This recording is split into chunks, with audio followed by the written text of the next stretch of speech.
Guys welcome back to my YouTube channel. This is Sakshi और आज मैं लेके आ गई हूँ आपके लिए एक नई वीडियो।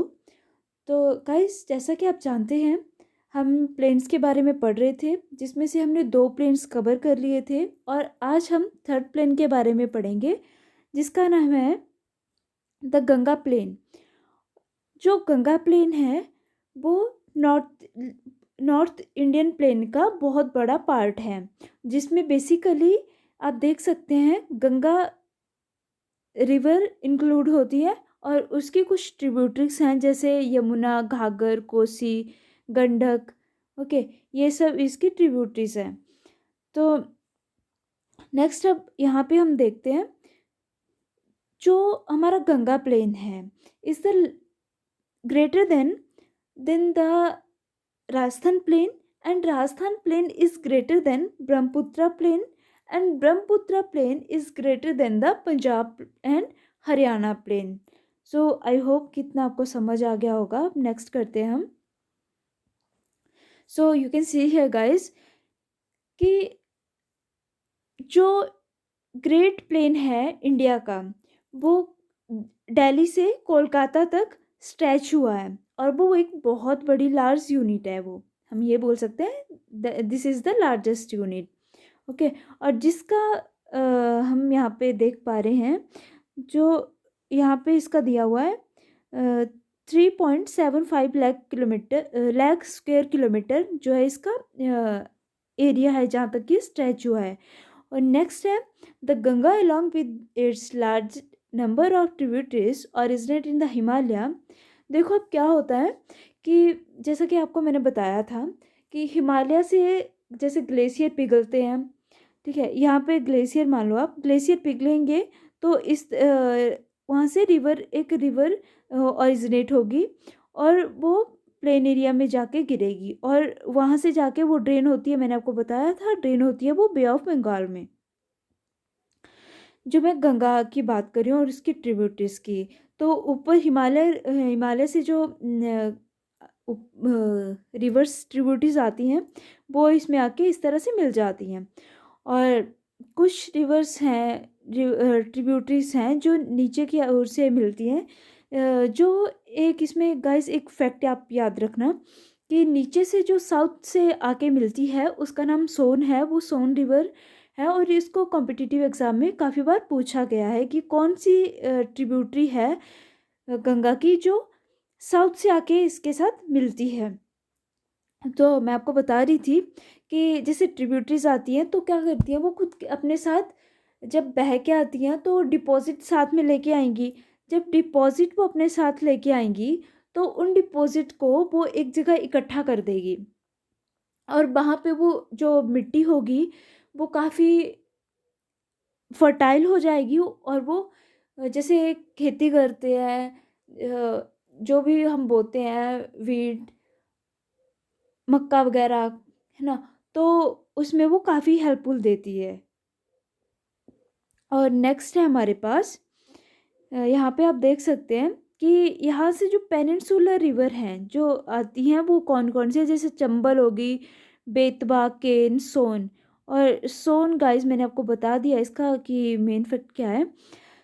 सो यहाँ पे आप देख सकते हैं ये वाला जो मैंने यहाँ पे बहुत सिंपल करके आपको बताने की कोशिश की है यहाँ पे कि जो एलुवियल सॉइल होती है एक्चुअल में वो फर्टाइल होती है।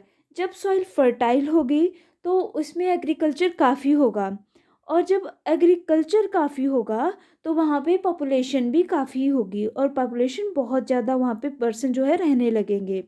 और गाइस अगर मैं इस चीज़ का आपको बताऊँ लद्दाख और वेस्ट बंगाल का, ये मैंने क्या लिखा हुआ है, तो मैं आपको एक क्वेश्चन पूछना चाहती हूँ कि अगर हम जो प्लेन एरिया है, ठीक है, उसकी बात करें और एक पहाड़ी एरिया की बात करें तो मैक्सिमम लोग प्लेन एरिया में रहना प्रेफर करते हैं।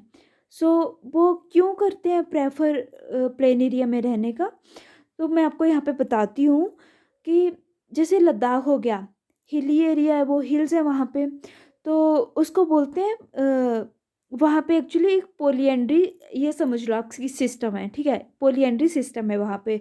क्या होता है कि जैसे 3 मेल हैं कोई, तो वो एक ही फीमेल से मैरिज करेंगे, ठीक है? और जो क्योंकि इनका सबसे बड़ा रीज़न यही होता है कि वहाँ पे एग्रीकल्चर इतना नहीं हो पाता है, वहाँ पे इतना खाने पीने की चीज़ें नहीं अवेलेबल होती हैं। सो इसकी सबसे बड़ी वजह यही है कि वहाँ पे लोग भी कम होते हैं और इस तरह से उनको करना पड़ता है। और नेक्स्ट आप देख सकते हैं वेस्ट बंगाल, वहाँ पे पॉलीगैमी सिस्टम होता है।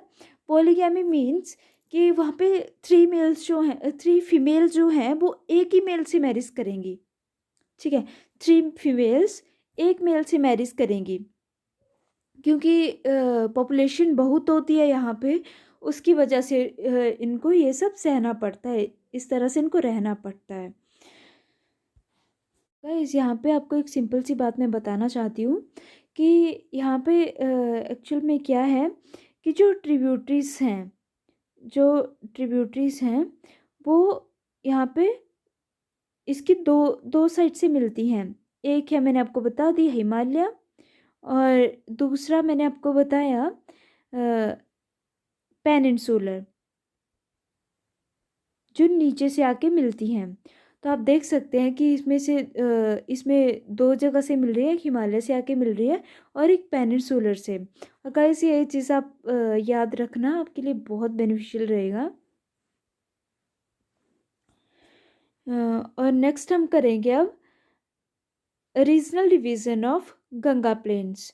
सो यू कैन सी हियर कि जो रीजनल डिवीज़न है गंगा प्लेन के वो किस तरह से हुए हैं। तो आप देख सकते हैं रोहिलखंड प्लेन जो है इसका फर्स्ट डिवीज़न है, सेकंड है अवध प्लेन, थर्ड है मिथिला प्लेन और फोर्थ पड़ता है हमारे पास मगध प्लेन। ये इसको प्लेन रीजन इसके जो रीजन है इनको डिवाइड किया गया है, गंगा प्लेन के जो रीजन है इनको भी आगे डिवाइड किया गया है, तो आप ये चीज़ याद रखना। और गाइस यहाँ पे आप देख सकते हैं दोआब के बारे में मैंने यहाँ पे लिखा हुआ है। तो दोआब मैंने आपको कल भी बताया था, जैसे कि यहाँ पे रिवर फ्लो हो रही है, ओके, यहाँ पे भी और यहाँ पे भी रिवर फ्लो हो रही है। तो इसमें ये बीच का जो ये लैंड एरिया बचता है, ये जो लैंड एरिया बचता है इसको दोआब के नाम से जाना जाता है, ठीक है? ये जो बीच में लैंड एरिया इंटरवल है इसके बीच में, इसको जाना जाता है दोआब के नाम से। और यहाँ पे ये गंगा और यमुना जो है वो एक दोआब बनाती है, और लास्ट वीडियो में मैंने आपको ये चीज़ बताई हुई है कि गंगा और यमुना के बीच में एक दोआब बनता है। आई होप कि आपको वो रिमेम्बर होगा। अब हम नेक्स्ट करते हैं ब्रह्मपुत्रा प्लेन। तो अब हम पढ़ेंगे ब्रह्मपुत्रा प्लेन के बारे में। तो इसको हम ब्रह्मपुत्रा वैली के नाम से भी जानते हैं और इसको हम असम वैली के नाम से भी जानते हैं, और इसका एक और नाम है जिसको बोलते हैं असम प्लेन। तो इनको आपको इस तरह से भी पूछा जा सकता है क्वेश्चन कि Brahmaputra plane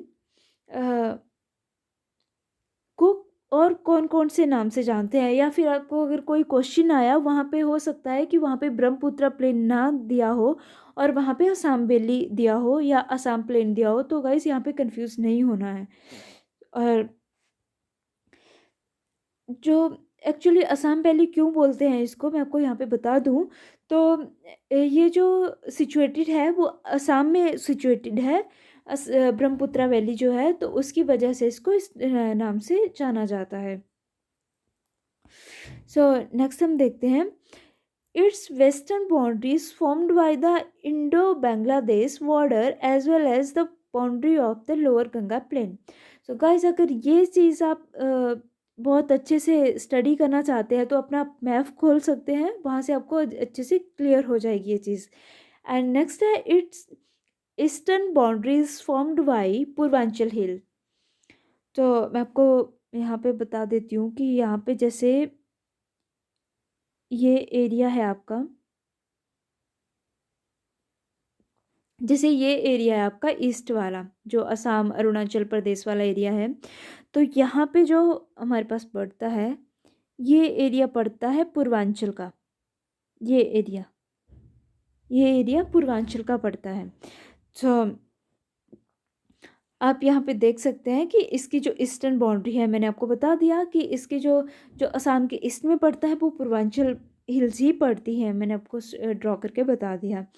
and it is aggregation plain build up by the depositional work of the Brahmaputra and its tributaries. अब देखो ब्रह्मपुत्र है तो उसके साथ उसकी ट्रिब्यूटरीज भी होती हैं, और आपको ये चीज़ पता होगा कि जो ब्रह्मपुत्र रिवर है और इनके ट्रिब्यूटरीज मिलके असम में काफ़ी तबाही मचाती हैं, और आपने सुना ही होगा कि काफ़ी बाढ़ वगैरह आती है वहाँ पे। सो अब हम नेक्स्ट करते हैं the innumerable tributaries of the Brahmaputra river coming from the north form a number of alluvial fens। And guys ये इतना इम्पोर्टेंट नहीं है तो इसको मैं छोड़ रही हूँ, अगर आपको पढ़ना होगा तो आप पढ़ सकते हैं। और अब हम देखते हैं इसकी सिग्निफिकेंस। तो गाइस आपको इतना तो पता चल गया होगा कि इसकी सिग्निफिकेंस क्या है। नॉर्थ इंडियन प्लेन में जो गंगा प्लेन है, ब्रह्मपुत्र प्लेन है, और जो जितने भी प्लेन्स हमने पढ़े इनकी सिग्निफिकेंस क्या है। तो अब देखो गाइस मैंने आपको एक चीज़ बताई कि यहाँ से अगर ग्लेशियर से यहाँ से रिवर फ्लो होती है तो ये यहाँ जाके ड्रेन हो रही है, यहाँ जाके ड्रेन हो रही है, इसमें काफ़ी ज़्यादा ट्रिब्यूटरीज होंगी एक और ये काफ़ी ज़्यादा डिपॉजिट्स अपने साथ लाएंगी, तो उसकी वजह से क्या होगा, काफ़ी यहाँ पे फर्टाइल जगह हो जाएगी। जब फर्टाइल यहाँ पे जगह फर्टाइल हो जाएगी तो क्या होगा, वहाँ पे एग्रीकल्चर आप अच्छा कर सकते हैं। वहाँ पे जो इंफ्रास्ट्रक्चर प्रोजेक्ट हैं उनको काफ़ी बढ़ावा दे सकते हैं, और यहाँ पे पॉपुलेशन भी काफ़ी ज़्यादा इंक्रीज़ होती है। और